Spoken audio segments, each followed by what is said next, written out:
నేను చెప్తా నా పెర్స్పెక్టివ్లో దసరా విన్నర్ ఎవరో నేను అనుకుంటున్నాను చెప్తా. బట్ మీరు ఈలోపు కామెంట్ చేయండి. ఓజీ, మిరాయి, కాంతారా వన్, ఇడ్లీ కొట్టు, ఈ నాలుగిట్లో ఏది దసరా విన్నర్ అని మీకు అనిపిస్తుందో మిస్ అవ్వకుండా కింద కామెంట్ చేయండి. చూద్దాం ఎంతమంది ఎన్ని సినిమాలను సపోర్ట్ చేస్తున్నారు.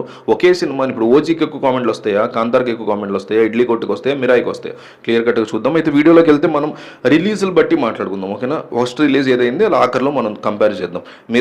మిరాయి సినిమా ఫస్ట్ రిలీజ్ అయింది. వీటన్నిటిలో కూడా దసరాకి దాదాపు 2 వారాల ముందు ఆ మూవీ రిలీజ్ అయింది. 2-3 వారాల ముందు మిరాయి మూవీ రిలీజ్ అయింది. హనుమాన్ తర్వాత కొన్ని మంచి కథలు ఎంచుకునే ఉద్దేశంతో మిరాయిని మనోడు తేజ సజ్జ తీసుకున్నాడు ఆ కథనని చెప్పొచ్చు. మంచు మనోజ్ని ఒక కొత్త విలన్గా ఆవిష్కరిస్తూ అందరికీ నచ్చేలాగా ఆ మూవీని డైరెక్ట్ చేశారు. ఆ మూవీలో కోర్ పాయింట్ చాలా బాగుంటుంది. విఎఫ్ఎక్స్ క్వాలిటీ కానీ, విఎఫ్ఎక్స్ ఎఫెక్ట్స్ కానీ, బ్యాక్గ్రౌండ్ మ్యూజిక్ కానీ, గౌరహరి తను హనుమాన్కి ఇచ్చాడు మ్యూజిక్ డైరెక్టర్, అతనే దీనికి కూడా బ్యాక్గ్రౌండ్ మ్యూజిక్ అండ్ సాంగ్స్ ఇచ్చాడు. సినిమా యావత్తు కూడా ఎక్కడ బోర్ కొట్టకుండా చాలా ఇంట్రెస్టింగ్గా ఉంటుంది. అయితే అక్కడక్కడ సినిమాటిక్ లిబర్టీని టూ మచ్గా తీసుకున్నట్టు అనిపిస్తుంది. అక్కడక్కడ ఇంకొంచెం సీరియస్గా చెప్తే బాగుండేదేమో, ఇక్కడ లాజిక్ మిస్ అయింది అనే ఫీలింగ్స్ అయితే వస్తాయి. హనుమాన్ లెవెల్లో కాదు కానీ హనుమాన్ తర్వాత చూడదగ్గ వర్త్ వాచ్ మూవీ కింద మిరాయి మిగిలింది అల్టిమేట్గా. తర్వాత వచ్చింది ఓజీ సినిమా. పవన్ కళ్యాణ్ కెరీర్లోనే ఈ మధ్య కాలంలో ఇంత హైప్ ఉన్నటువంటి సినిమా, పంజా తర్వాత ఇంత హైప్ ఉన్నటువంటి సినిమా అయితే ఏది లేదనుకుంటూ నాకు తెలిసి. పవన్ కళ్యాణ్ ప్రతి సినిమా అట్లాగే అనుకుంటున్నాం, ఫస్ట్లో ఎవరు చూస్తాడు అనుకుంటూ డే 1 వచ్చేసరికి భయంకరమైన హైప్ వచ్చేస్తుంది. పవన్ కళ్యాణ్ సినిమా స్పెషాలిటీ కాదనమాట. హరిహర వీరమల్లు లాంటి వరస్ట్ రాడ్ సినిమాకి కూడా భయంకరమైన హైప్ ఉంది. డే 1 తర్వాత పడుకుంటుంది సినిమా, అది వేరే విషయం, బాగాలేకపోతే. సో భయంకరమైన హైప్ వచ్చింది ఓజీ సినిమా. థియేటర్కి వెళ్ళి జనాలు చూసిన వాళ్ళు ఒకటే మాట అంటారు, ట్రీట్ ఫర్ ఫ్యాన్స్. సుజీత్ ఒక ఫ్యాన్ బాయ్ సర్వీస్ చేశాడు ఈ సినిమాకి, అద్భుతంగా అవుట్పుట్ తీసుకురాగలిగాడు. వేరే ఏ డైరెక్టర్ కూడా ఇప్పటివరకు సుజిత్ పవన్ కళ్యాణ్ ఇట్లా చూపించలేకపోయారు సుజిత్ చూపించినట్టుగానే మాట ప్రతి ఒక్కరు చెప్తారు. అయితే సినిమాలో బిగ్గెస్ట్ డ్రాబ్యాక్ ఏంటంటే స్టోరీ కనెక్ట్ అవ్వకపోవడం, ఎమోషనల్ కనెక్ట్ లేకపోవడం, సినిమా మొత్తం కూడా ఎలివేషన్లు తప్ప ఇంకేం లేకపోవడం. అయితే పాజిటివ్స్, ఓజీ కన్సర్ట్ లాగా సినిమా మొత్తం కూడా బ్రహ్మాండమైన మ్యూజిక్ ఇచ్చాడు తమను. సినిమా పవన్ కళ్యాణ్ ఫ్యాన్ అయితే కనుక పూనకాలు తెప్పించేలాగా సినిమా తీయగలిగాడు సుజిత్. ఇవి సినిమాకి పాజిటివ్స్. నేనైతే నార్మల్ ఆడియన్స్కి డే 1 మనం రివ్యూ చేసినప్పుడు కూడా చెప్పా, ఫెస్టివల్ టైం కాబట్టి థియేటర్కి వెళ్ళి చూడాలి అనుకుంటాం కాబట్టి ఫెస్టివల్ టైంలో 1 టైం వాచ్ ఈ సినిమా ఓజీ. మిగతా పవన్ కళ్యాణ్ ఫ్యాన్స్కి మస్ట్ వాచ్ అని చెప్పా, అది ఇప్పుడు అదే చెప్తున్నా. సో తర్వాత రిలీజ్ అయింది ఇడ్లీ కొట్టు మూవీ. ఒక ప్లెజెంట్, ఒక చారణం లాంటి, మజ్గానం లాంటి సినిమా. చాలా నీట్గా తీశాడు. ఫస్ట్ హాఫ్ చాలా చక్కగా రాసుకున్నాడు. ధనుష్ డైరెక్టర్, దీనికి నాకు చాలా ఇష్టం ధనుష్ డైరెక్షన్ కూడా. ధనుష్ యాజ్ అన్ యాక్టర్ నా ఫేవరెట్. చాలా నీట్గా చక్కగా తీశాడు. సెకండ్ హాఫ్లో మాత్రం అతను డీరైల్ అయ్యాడు అనిపించింది. బాగా 90s 80s కథనే ఇంకా అంటే సేమ్ టెంప్లెట్ని వాడినట్టు అనిపించింది. కొన్ని సీన్లు బాగున్నాయి. టేస్ట్ సీన్ ఒకటి ఉంటుంది, ఈ ఆవు దూడకు సంబంధించిన ఒక సీన్ ఉంటుంది, అవన్నీ చాలా నీట్గా బాగా తీశాడు.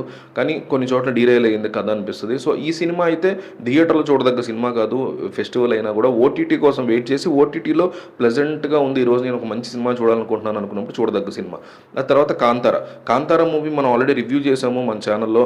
క్లియర్ కట్గా ఆ సినిమాని క్లైమాక్స్ కోసం ఆఖరి 20 నిమిషాల సినిమా అట్లా లేపి కూర్చోబెట్టాడు. ఇంటర్వెల్ బ్యాంగ్ అట్లా లేపి కూర్చోబెట్టాడు.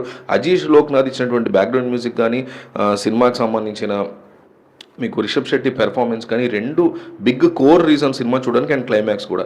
ఇక సినిమాలో స్టోరీ అంత సీరియస్గా ఉండదు. కాంతారా మనం 2022లో వచ్చిన కాంతారాతో పోల్చుకుంటే ఈ కాంతారా అంటే దీని సీక్వెల్ చూసుకుంటే ఈ సినిమా పెద్దగా ఇంట్రెస్టింగ్గా దాంతో పోల్చుకుంటే అంత సూపర్గా ఉండదు. డివైన్ ఇంటర్వెన్షన్ ఉన్నా కూడా ఆ లెవెల్ ఆఫ్ వర్క్ ఈ సినిమాలో జరగలేదు అన్నట్టుగానే నాకైతే అనిపించింది. సో ఓవరాల్గా ఈ 4 సినిమాల్ని కంపేర్ చేసి ఒకదాని తర్వాత ఒకటి పోల్చుకుంటే మాత్రం 4 సినిమాలు కూడా బెస్ట్. ఒకటి ఖచ్చితంగా వరస్ట్ సినిమారా అనుకునేది అయితే రాలా. For example Harihara Veeramallu, war 2 ఇట్లాంటి రాడ్ సినిమాలు అయితే ఈసారి రిలీజ్ కాలే. 4 కూడా చూడదగ్గ సినిమాలే. అయితే ఆర్డర్ ఆఫ్ వాచ్ చూస్తే కింద నుంచి చూసుకుంటే ఇడ్లీ కొట్టు ఓటీటీలో చూడదగ్గ సినిమా అని చెప్పుకోవచ్చు.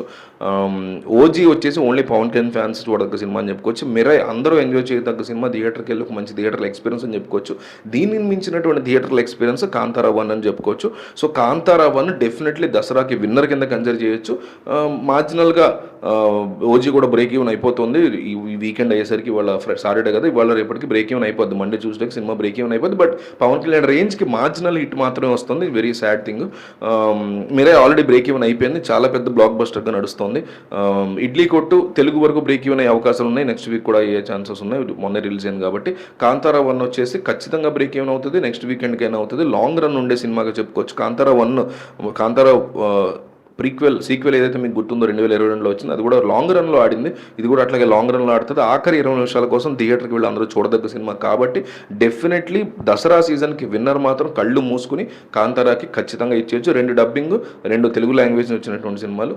సో ఈ నాలుగిట్లో పోల్చుకుంటే మాత్రం కాంతారా 1 విన్నర్ అని నా ఒపీనియన్. మీకేమనిపించింది? రీజన్స్ ఏంటి కింద కామెంట్ చేయండి.